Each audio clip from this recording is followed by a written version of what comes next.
एकल विहार तो नहीं करेंगे? नहीं करेंगे, गुरुदेव आपकी आज्ञा का पालन करेंगे।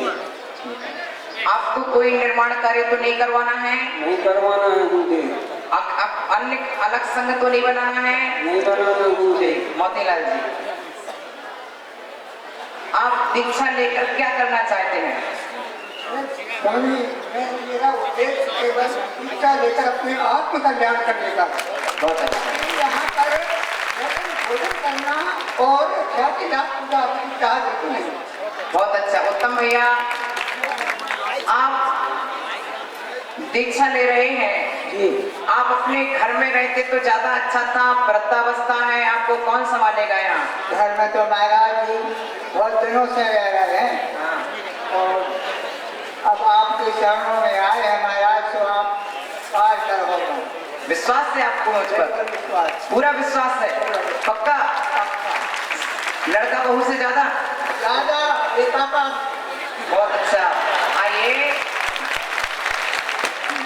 अंजू दीदी के पास आप ही हो और सबसे ज्यादा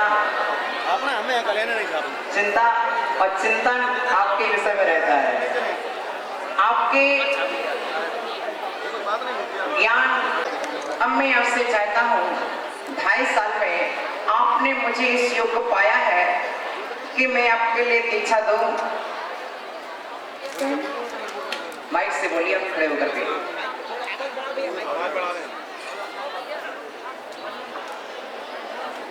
जी आचार्य भगवान। स्पष्ट करके बोलिए। आचार्य भगवान, कार्य भगवान आपके उपहार हैं। आपने संग में ऐसा क्या पाया है जिस कारण आप दीक्षा लेना चाहती हैं? सर्वप्रथम आचार्य भगवान, हमने आपको द्वितीय वात्सल्य रूपी हस्त कमल आपने उस पर सुशोभित किए हुए थे, उसको देखकर और एक दिन आपकी साधना को देखकर आचार्य भगवान आप ऐसे लग रहे थे कि गौटेश्वर के बाहुबली स्वयं खड़े हों। उसको उस साधना को देखकर और आपके दर्शन से हम प्रभावित हुए, जिससे हम आपके पास आए। मगर सक्षम ने नहीं बनाया है गुरुदेव, हम स्वतंत्र तो हैं मगर आत्मा के लिए, मगर सक्षम नहीं है, कदापि नहीं गुरुदेव, कदापि नहीं। घबराना मत, तुम जल्दी घबरा जाओगी। ध्यान रखो। ये बताइए, आपके पीछे अब नीचे 2 और हैं, आप उनको इतनी छोटी उम्र में कैसे संभालेंगे? आचार्य भगवान, जब एक वीर सैनिक एक सीमा पे होता है तो अपने साथी को कभी भी वो किसी भी हालत में हुआ करता है और उसको नहीं छोड़ता है दूसरी सीमा में। ऐसे ही मेरे जब तक प्राण है तब तक हम इनकी सेवा भी करेंगे और रक्षा भी करेंगे। अच्छा, मैं ये जानना चाहता हूँ कि आप मेरे संग से कभी माने कभी भी किसी अवसर पर यदि 3 जाओगे तो वापस कितने आओगे? आचार्य भगवान, हम 3 जाएंगे तो 13 होकर आएंगे, 3 ही नहीं रहेंगे, 13 होकर भी आएंगे। नमस्ते। हम ये जानना चाहते हैं 13 होके आओ चाहे नहीं, लेकिन 3 में से 2 होके तो नहीं आओगे? कभी नहीं आचार्य भगवान, कभी नहीं। अब मैं आपसे पूछना चाहता हूँ कि आपके जीवन का ख्वाब ये था कि मैं सैनिक बनूं, फिर आप साध्वी की ओर क्यों जा रही हैं? आचार्य भगवान, जो हम पिस्टल लेते थे उस समय बंदूक हाथ में लिया करते थे, तो उसमें मात्र पंचेंद्रिय जीव की रक्षा के भाव हुआ करते थे, और आज हमारे हाथ में एक पिच्छी आ जाएगी जिसमें 1 इंद्रिय, 2 इंद्रिय, 3 इंद्रिय, 4 इंद्रिय, 5 इंद्रिय जीव की भी रक्षा हो जाएगी। इसलिए मैं आपके पास आई हूँ, हे प्रभु मुझे चेलेश्वरी दीक्षा प्रदान करें। अभी दीक्षा के बहुत देरी है।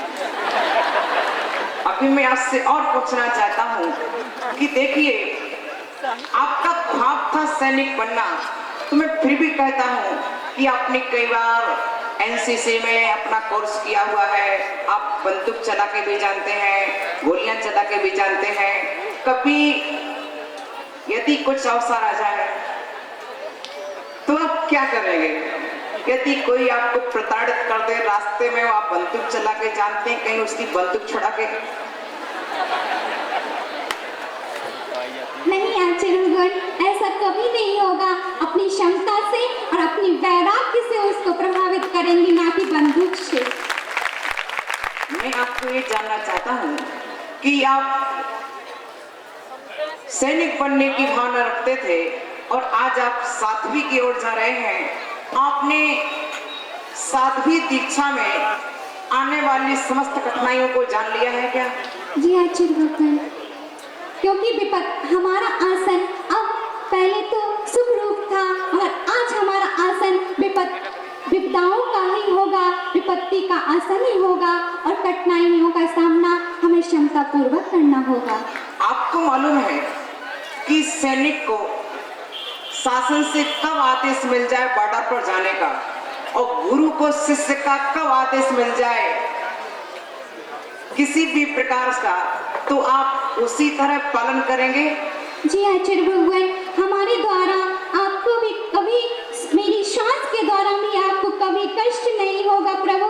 मेरी सांस के द्वारा भी आपको कोई कष्ट नहीं पहुंचाएंगे। आपको स्वप्न में भी हम आपकी आज्ञा का उल्लंघन नहीं करेंगे। जो आप आज्ञा देंगे वह हम सहर्ष स्वीकार करेंगे गुरुदेव, सहर्ष स्वीकार करेंगे। हमने सुना है आप इस देश की बहुत बड़ी रक्षा करना चाहती हैं और इसलिए देश के धन को बर्बाद नहीं करना चाहते हैं, इसलिए आपने रोटी खाना कम कर दिया है। अब आप ये बताइए कि आप धर्म को चलाने के लिए आहार पूरी मात्रा में करेंगे कि नहीं करेंगे? समाज के सामने बोल रहा हूं क्योंकि कभी कभी इनको लगता है कि धर्म समाज के व्यक्तियों का कैसे आहार करें। इस प्रश्न का उत्तर चाहिए। नमस्कार। क्योंकि आपकी मम्मी ने सब कुछ सिखाया है लेकिन आपको रोटी खाना नहीं सिखाया। मेरी मम्मी ने आचार्य से रोटी खाना नहीं सिखाया, मगर अब जनवारी माह से हम ज्ञान ग्रहण करना जरूर सीख जाएंगे गुरुदेव। ज्ञान ग्रहण करने के पहले आहार आवश्यक होता है, इसलिए पहले आप एक वचन दीजिए कि हम आहार में प्रमाद नहीं करेंगे। जैसा आहार मिलेगा बड़ी रुचि के साथ अपने आहार करके आएंगे, क्योंकि धर्म साधना के लिए।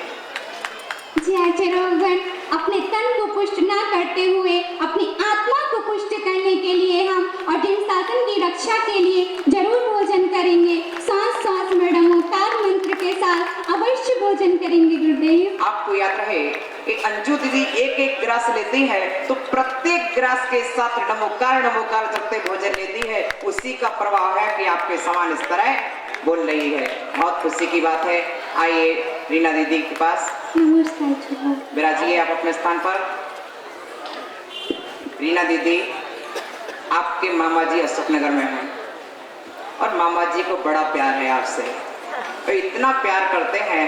कल शाम को भी सोच रहे थे कि दीदी हमारे घर आ जाए। बताइए, क्या आप अभी घर जाना चाहती हो?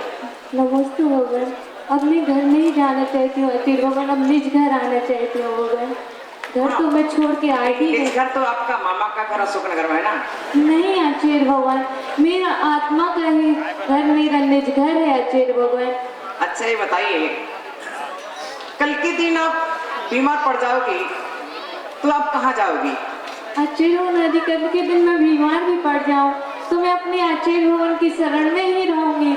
और यदि ऐसा अवसर भी आ जाए कि मुझे समाधि भी लेना पड़े तो मैं समाधि ले लूंगी, लेकिन जीवन में कभी भी मैं घर नहीं जाऊंगी आचार्य भगवान।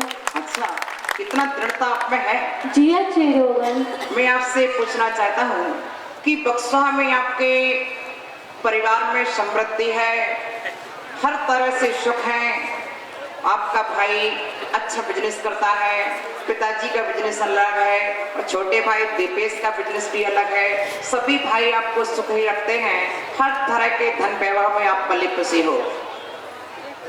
अब मैं आपसे पूछना चाहता हूँ कि इन सब को छोड़कर के आप इस मार्ग पर क्यों आए हो? आचार्य भगवान, जो जिस सुविधाओं में हम पले पोसे हुए हैं वह सुविधाएं हमें वह सुख नहीं दे सकती हैं जो हमें यहाँ मोक्ष मार्ग के सिद्धालय की प्राप्ति हो सकती है, लेकिन उस सुख से हमें कभी भी सिद्धालय की प्राप्ति नहीं हो सकती है भगवान। इसलिए हम इस मोक्ष मार्ग पर आए हैं भगवान। चलिए, बहुत अच्छी भावना है रीना दीदी।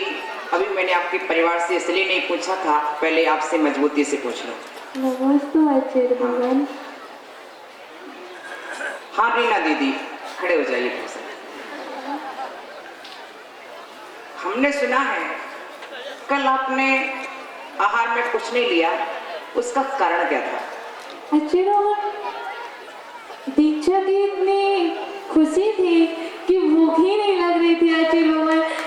अब आपको हम कैसे बताएं आचार्य भगवान कि रोम रोम में ऐसा लग रहा था कब वो दीक्षा हो जाए आचार्य भगवान, इसलिए भूख ही नहीं लग रही आचार्य भगवान। बहुत अच्छी भावनाएं आपकी रीना दीदी, बहुत अच्छी प्रबल भावनाएं आपकी, लेकिन इतना खुशी में मत बहना, इतनी भी खुशी में मत बहना कि भोजन ही छोड़ दो, क्योंकि साधना करना है तो दुख में धीरता और सुख में विराग दोनों आवश्यक हैं। विराजिए।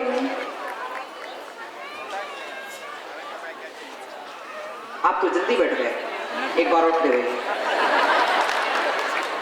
आपका पिताजी के प्रति बहुत प्रेम है और आपके पिताजी आपको इतना चाहते, इतना चाहते, इतना चाहते हैं। जब से आप आए हो तब से पिताजी ने 2 टाइम भोजन भी नहीं किया है।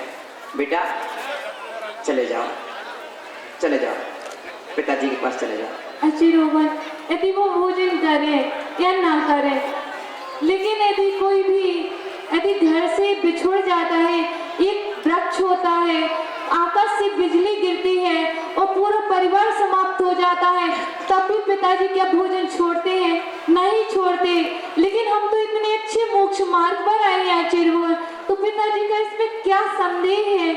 आचार्य भगवान, आप भी तो उनको समझा सकते हैं ना। उनका संदेह नहीं है, तुमसे बहुत मोह है, बहुत मोह करते तुमसे, सबसे ज्यादा घर में तुमको ही चाहते हैं और तुम भी उनको ही चाहती हो। तो मेरा अभी कहना है आप पिताजी के साथ रहो। नहीं आचार्य भगवान, अब पिताजी के पास वह सुख नहीं मिलता जो अब अपनी आत्मा में मिलता है आचार्य भगवान। अब तो मैं आपके पास ज्ञान आहार करना चाहती हूँ। मुझे बहुत खुशी है कि आप आत्मा के पास रहेंगे। इसका आशा ये है कि आप मेरे और मेरे संग में।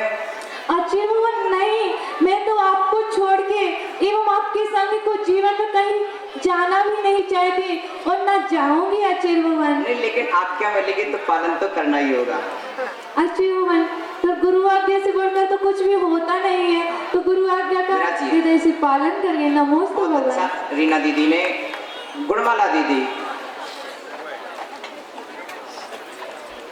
देखो भाई गुणमाला जी, आप दोनों की जोड़ी वहां बनी रही है और यहाँ पर आप दोनों एक साथ दीक्षा ले रहे हो।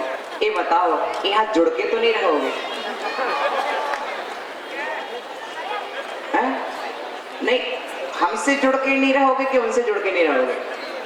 उनसे जुड़ के नहीं रहेंगे, आपसे को तो कभी छोड़ नहीं सकते। हमको नहीं छोड़ोगे? नहीं। मतलब क्या हुआ, पहले उनसे जुड़े थे अब हमसे जुड़ गए, दोनों में क्या अंतर पड़ा? दोनों में वो संसार मार्ग था, ये मोक्ष मार्ग है। उसमें संसार की गति को जाना, उसमें मोक्ष गति को जाना। आप जानते हो कि यदि मैं कभी महेंद्र को दीक्षा के बाद डांटूंगा तो आप रोएंगी कि नहीं रोएंगी? नहीं रोएंगे। क्यों? क्यों? मेरा मुँह अभी तक संसार में कोई उनसे कुछ कहता था तो आप रोती थी, और अब मैं उनको डांटूंगा तुम रोगे कि नहीं रोगी? नहीं रोएंगे, हाँ? नहीं रोएंगे कभी। अभी तो आपको रोना आ रहा है। नहीं, आपको बुरा तो नहीं लगेगा? नहीं लगेगा। अच्छा, महेंद्र भैया के लिए संग में रखूंगा और तुम्हारे लिए उनके साथ रहना है, तो दोनों कल के दिन अलग अलग हो जाओगे कि नहीं हो जाओगे? हो जाएंगे। तो तकलीफ तो नहीं होगी? नहीं होगी। आपके बैठ जाओ। गुरु आज्ञा का पालन करेंगे। दीक्षा लेने की पूरी भावना है? पूरी भावना है। विराजिए। सभी के अंदर बहुत अच्छी भावना है। दीक्षार्थियों के माता पिता से अभी नहीं पूछा था, और दीक्षार्थी के माता पिता विराजमान है सभी, अभी नहीं पूछा था ना अपन ने, अब पूछ लेता हूँ। दीक्षार्थी के माता पिता जो जहाँ हैं वहीं पर खड़े होकर के अनुमति प्रदान करें कि महाराज श्री आप इन सबको दीक्षा देने की कृपा करें। हम सबकी अनुमोदना है। दीक्षार्थी के माता पिता, परासिया वाले भैया माइक लीजिए, परासिया वाले, दीक्षा की अनुमोदना बोलो, बोलो। दीक्षा की अनुमोदना है हमारी, आज्ञा है। एक बार सभी एक साथ अब इन सभी को दीक्षा दी जाए। आप सबने परीक्षित कर लिया, आपने मजबूत पा लिया, दीक्षा दी जाए। चलिए अपने स्थान से, अब गुरु की आज्ञा है, गुरु का आशीर्वाद है, आप सभी के लिए दीक्षा प्रदान की जा रही है। इस महामंगल भावना के साथ हमारे जिन्हें दर्शन पाया धन हुआ है जीवन तुमको, जिन्हें दर्शन पाया किस्मत जागी उन भक्तों की, मिली है गुरु की छाया। किस्मत जागी उन भक्तों की, मिली है गुरु की छाया। अपना जीवन सफल बना लो। एक में कैसे किन किन को जीवन सफल बनाना है, एक बार दोनों हाथ करके जैसे अपना जीवन सफल बना लो, गुरु भक्ति में आज है गानो। अपना जीवन सफल बना लो, गुरु भक्ति में मिल कर गानो। हो गए भक्ति पास धन गुरु का, हो गए भक्ति पास धन है गुरु का नाम। हो गए भक्ति पास धन है गुरु का नाम।